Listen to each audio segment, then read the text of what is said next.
क्या यही एलियंस की भाषा है जिसे साइंटिस्ट आज तक समझने में 100% असफल रहे हैं? और आपने आज तक मूवीज और सीरियल्स में तो पुनर्जन्म कई बार देखा होगा, लेकिन आज आप दो बहनों के असली पुनर्जन्म के बारे में जानोगे। और 1917 में इतनी एडवांस टेक्नोलॉजी की मोटरसाइकिल कैसे और किसने बना दी? तो तैयार हो जाइए इन अनसॉल्व्ड मिस्टीरियस फैक्ट के लिए।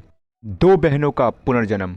दुनिया में बहुत से लोग हैं जो पुनर्जन्म में विश्वास करते हैं, लेकिन विज्ञान पुनर्जन्म जैसी बातों को नहीं मानता। पर पोलक बहनों की कहानी ऐसी है जिसने वैज्ञानिकों को भी हैरान कर दिया था। मई 1957 को 11 साल की जोआना पोलक और 6 साल की जैकलिन पोलक की एक कार दुर्घटना में मौत हो गई थी। इसके 1 साल बाद उनकी मां ने जिलियन और जेनिफर नाम की जुड़वा बेटियों को जन्म दिया, और जन्म के समय से ही उनके शरीर में ऐसे दाग थे जो जोआना और जैकलिन के भी थे। जब वे थोड़े बड़े हुए तो जिलियन ने जोआना के खिलौनों को अपना बताकर रख लिया और जेनिफर ने जैकलिन के खिलौने रख लिए। ऐसे और भी बहुत से इत्तेफाक थे जो उनकी पुरानी बहनों से मेल खाती थी, जैसे जिलियन का जोआना को छोटी बहन की तरह ज्यादा प्यार करना, दोनों का अपने पुराने खिलौनों को पहचानना, पुरानी जगहों को बिना बताए पहचानना, कार से बचपन से ही डरना। इनकी कहानी पता चलने के बाद इस केस को अच्छे से समझने के लिए बहुत से लोग आए, पर सभी हैरान रह गए। इस तरह ये आज भी एक अनसुलझा रहस्य बना हुआ है।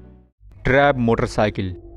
1967 में शिकागो के एक घर में प्लम्बर को जब रिपेयरिंग के लिए बुलाया गया तो उसे दीवार के पीछे छुपी हुई एक बाइक मिली। इसके बाद छानबीन करने पर पता चला कि यह बाइक 1917 से इस दीवार के पीछे थी, और इसमें उस समय के हिसाब से बहुत ही एडवांस टेक्नोलॉजी का इस्तेमाल किया गया था जो उस समय किसी भी बाइक में नहीं थी। यह मोटरसाइकिल अभी भी बिल्कुल नई की तरह थी और अभी भी अच्छे से चल रही थी। ये इस तरह की इतिहास की इकलौती मोटरसाइकिल है और इसे ट्रैब मोटरसाइकिल नाम दिया गया। ट्रैब मोटरसाइकिल में कौन सी तकनीक का इस्तेमाल किया गया था और इसे किसने बनाया था, इसका पता कभी नहीं चल पाया। इस तरह ये भी एक अनसुलझा रहस्य बना हुआ है।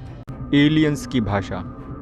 किताबें पढ़ने का तो शौक हर कोई रखता है शायद, लेकिन क्या आप जानते हैं कि 15वीं शताब्दी में एक रहस्यमयी लिपि लिखी गई थी और इस लिपि को 240 पेजों की एक किताब में छापी भी गई थी। वैज्ञानिक इस किताब को वॉयनिच मैन्युस्क्रिप्ट कहते हैं, लेकिन इस किताब में लिखी भाषा को आज तक कोई नहीं पढ़ सका है। इस भाषा को पढ़ने में वैज्ञानिक भी अभी तक 100% असफल हैं। कई लोगों का दावा है कि यह लिपि किसी अन्य ग्रह से आए हुए लोगों ने लिखा है, अर्थात एलियंस ने लिखा है। बहुत चांस है कि ये एलियंस की भाषा हो सकती है, लेकिन कारण जो भी हो, आज तक यह लिपि बिल्कुल भी नहीं पढ़ी जा सकी है। इस तरह ये भी एक अनसुलझा रहस्य बना हुआ है।